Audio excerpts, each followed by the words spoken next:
Thank you, Dr. Johnson. Greatly appreciate the opportunity to be here with you guys today. Talk about this title that was given by Dr. Cesar Corzo on which is towards the best testing protocol to classify a farm as PRRS stable. So we're going to spend the next 25 minutes sharing data and some thoughts to help you classify your own farms based on PRRS stability. So this is a little bit about our group. I had the privilege to work with this group of students working on evaluation of strategies to prevent, detect or manage swine infectious diseases under field conditions. So pretty much all we do is field-based research, mostly on PRRS, and we're going to talk more specifically on the monitoring part, on monitoring tools, population-based tools to monitor sow farms for stability. And as an introduction, the swine industry has increasingly using population-based samples for disease monitoring, not that individual pig sampling and collecting, so individual pig sampling or serum, blood, swab, tonsils, feces, not that that's not important or efficient, but if you look for things like oral fluids or processing fluids, production data, things that measure a population status of disease, and it's just more, it's easier, cheaper, practical, and had a greater herd sensitivity, especially to detect diseases at low prevalence where you would need several, sometimes thousands of samples, individual pig samples, which is cost and time prohibitive in under field conditions. So we're going to talk about the use of processing fluids, also known as nuts and tails, and family oral fluids for testing sow farm stability. There are some other population-based tools that are good for to early identify breaks in naive sow farms or investigate disease circulation in systems thought to be negative, but we are going to focus on this presentation on processing fluids and family fluids. Just here's some data. I'm sure that you guys have your own. This is an example of some 98 herds that achieve stability based on 4 months of testing PRRS PCR on 30 piglets per month, and that, as you know, most people that we talk with have their own examples. Not always that a farm reaches stability using 30 piglets per month. That doesn't always reflect the shedding or the viral circulation in the due-to-wean piglets. So the next question is, all right, 30 is not enough, so how much is enough? If we go back to this classic table and you focus for a second on the 400 level, which is a population of suckling pigs in a typical farrowing room, if you think about some 40, 36, 40, 38 crates, you would need, that's where your 30 come from. You need some 30 samples to have 95% confidence to detect disease when it's above 10%. As the prevalent decreases, of course, the number of samples that you require increases.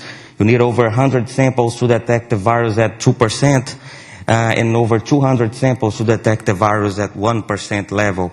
So not really feasible or not really feasible to work with individual pig samples to detect disease at such a low prevalence. Here another example from Dr. Grant Allison. You see, you have here couple scenarios. The dates are the dates of PRRS testing. Green means that the PCRs were negative. Red means that the PCR were positive. And the question here is, which farm is stable? Well, those are the same farm. The difference is that here in this scenario, you're looking at 30 weaners impulsed by 5. And over here, you're looking at processing fluids, 2 per room, each room with about 16 crates. So you see that by processing fluids, farm was positive for viral circulation, all the way from start to finish here, which indicates that, again, that you need more than 30 samples to detect virus. Virus does have the ability to sustain prevalence under 10%. So the next question is, all right, so how many consecutive negative samples on a processing fluid and testing do I need to gain confidence that virus is not circulating anymore? So if you look at this data from, there's a few collaborators here, Dr. Polyeski, Dr. Will Lopez, Dr. Jose Angulo, in this farm where processing fluids were being collected on a daily basis but then submitted for testing in pools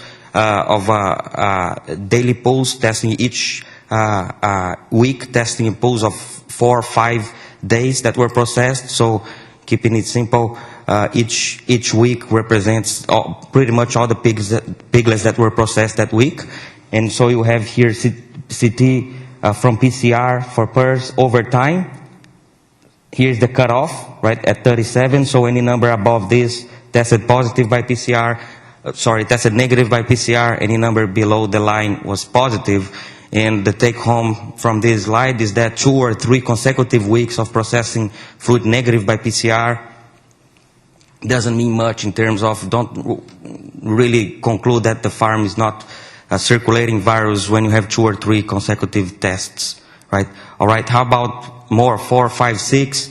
Here's a different farm from the same group showing that even 5 or 6 consecutive weeks of processing fluids being tested by PCR, that doesn't really represent at the farm that the virus circulation is gone. The virus may still be there. So you need over 8 weeks. We're going to come back to that number in a little bit. Here's some more data for you from Dr. Allison. 4 farms, same thing here, showing that you have 7, 8 weeks here of negative followed by a positive, and more examples of 3, 4, 5 weeks of negative followed by a positive, being able to sequence those viruses, and the conclusion is that, to the best of our knowledge, it's the same virus that has been circulating in those herds.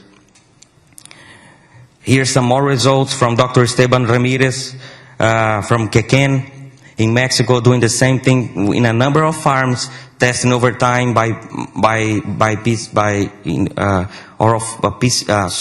processing fluids by PCR, and he has been observing the same trend as discussed in the previous farm. But one important thing here, different that he's doing, is he has been sampling also 90, sometimes 120 pigs, due to win piglets at weaning. And the data shows that even though those PCRs for processing fluids are negative, you not always detect the virus even with 120 samples, which gives an idea that the prevalence is below even 2%, which is the level of detection with 120 samples, indicating again that PRRS does have the ability to sustain infection or circulation, shedding at a very low prevalence. We're talking about 1–2%.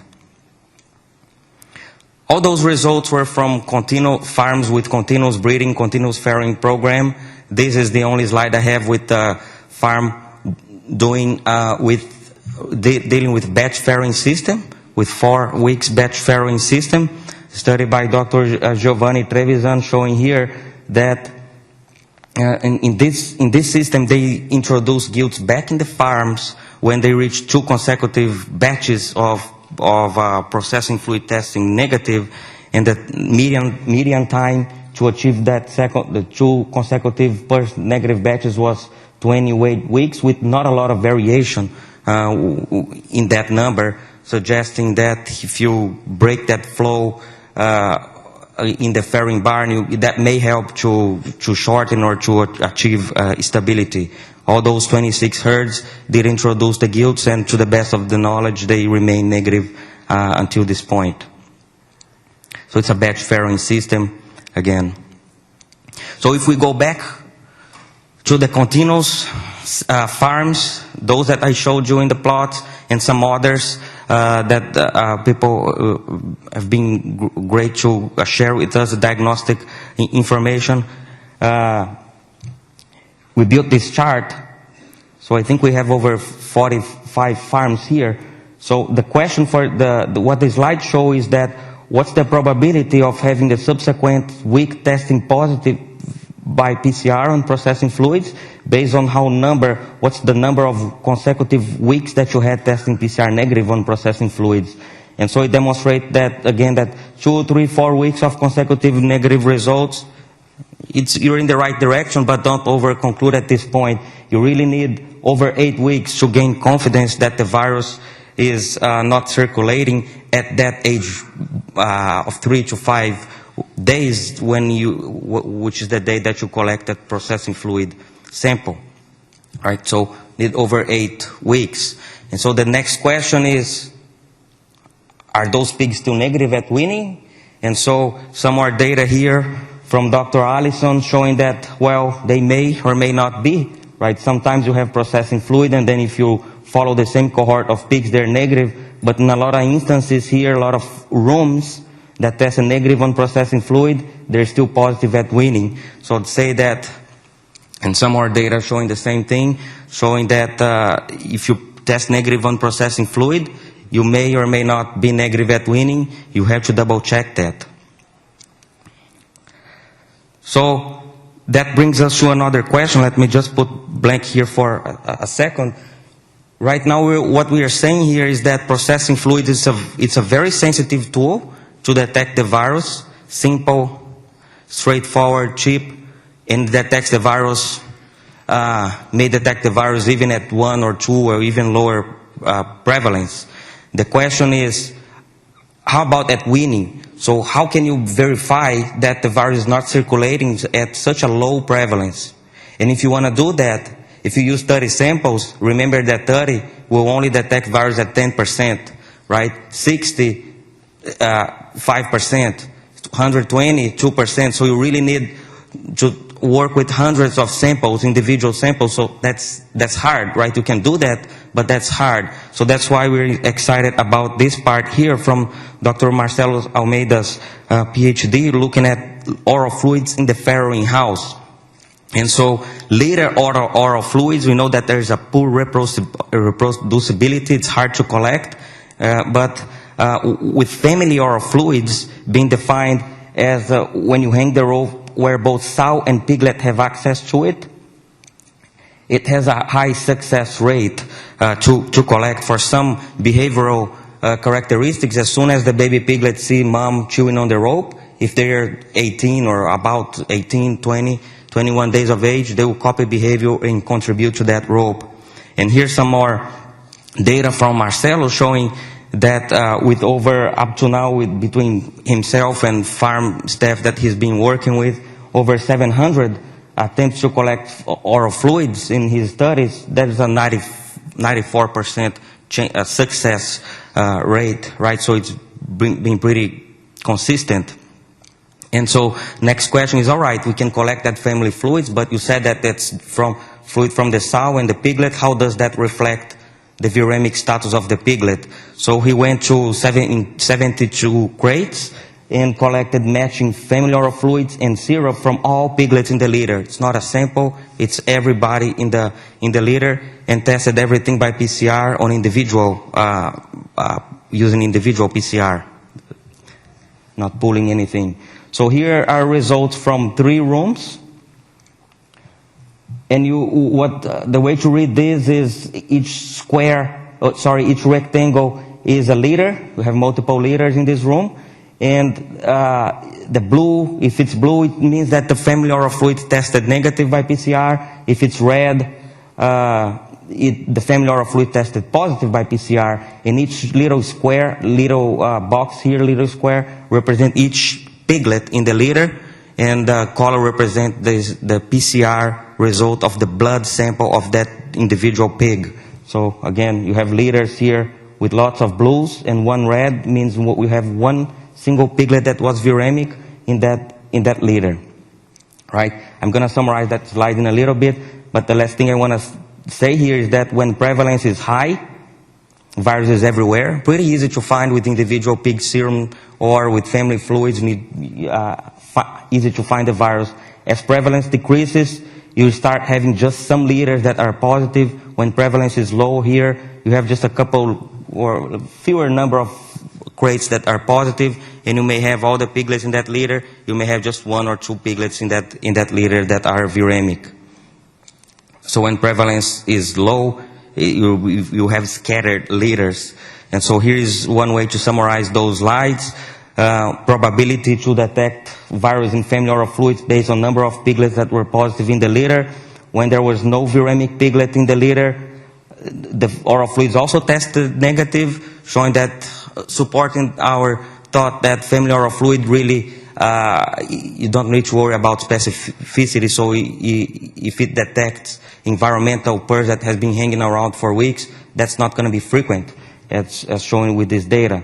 So when there's 1 or 2 piglets in the litter, 50% chance to detect. If you have litters with 3 or more piglets, we found it all the time in this study. And so Marcelo repeated that 72 matching sets that he used, that I just showed you. He repeated that with some farms at low prevalence. I'm going to show results in a little bit. And he found that, and when he created this correlation of within and between litter prevalence, he found that in situations with low between litter prevalence, you also have low within litter prevalence, and same thing for high. Meaning that if you have just when the prevalence is low, you have just a few crates, 1 or 2 crates that are positive, and within that crate, maybe just 1 or 2 pigs that are positive. So it's really hard to detect that, monitor that using individual pig sample or even population-based sample. Next question is, all right, so how many oral fluid samples do I need, family oral fluids do I need to detect virus in a farrowing room? If it's individual samples, you already know that from that table. You need about 120 to detect at 2%, 200 pigs at 1%. How about family oral fluids? So Marcelo ran this simulation here, working with his own data, and in a farrowing room with 40 crates, if you hang 10 oral fluids, spatially distribute them across the room, and if all of them test negative by PCR, there's a lot of evidence that if virus is circulating, it's going to be under 2%. So 10 oral fluid would match your 120 or so samples. And so what do I do with those to gain confidence that I'm really negative? Before we go there, let me show you couple examples here of case studies that he did. There's a lot of those. I just selected 2 here to tell the story. Here in this farm, what you see here is each box is a week, each column is a farrowing room, and so they has been collecting processing fluids. This first bar here, processing fluids for every room for a number of weeks, and right here at 9 weeks of consecutive negative testing by processing fluids, started doing some family oral fluids and found positive here, 9 weeks, and then 11 weeks after. Between all this time, you've been testing negative by processing fluids. So showing here evidence of virus circulation at very low prevalence, 1 of 47 crates here and 1 of 43 crates there, with CTs of 30 to 35. So there's the virus. If you look hard, you're going to find it. And so another example here, with just to show that within a week, let's get this week here, and if you look at processing fluid results and then family oral fluid result, virus is there. Maybe in some rooms, not in the other room. So there is, and same thing for family oral fluids, right? You have some positive, some negative, some positive, and so on. So there's this intermittent pattern of PCR detection by week and by room, both in processing fluid and family oral fluid. What's the take home? Sample repetitively over time, and it's a probability game. You may miss this week, but if you sample enough, chances are that you may get it. Last couple slides on herds undergoing elimination. There's near zero prevalence for a long period of time. So you need an aggressive sample size to detect that. or a population-based monitoring, processing fluid and family oral fluid. That's what we're talking about. And there's an intermittent pattern of PCR detection on those samples by time and room or space. So you really need to sample over time. And so, last slide here, that's our sampling thoughts, is use processing fluids as a screening method. And then as soon as you have some 8 weeks of negative result, really need to confirm that with aggressive sampling in the dual-twin piglet population, either by individual sample or weekly family oral fluid from all farrowing crates. And we're right now investigating a role of pooling those samples, and would bring in guilds when you have 8 negative weeks of a processing fluid, followed by some 8 or 6 or 8 weeks with confirmed dual-twin negative status. Thank you all these folks who contributed to those results: Drs.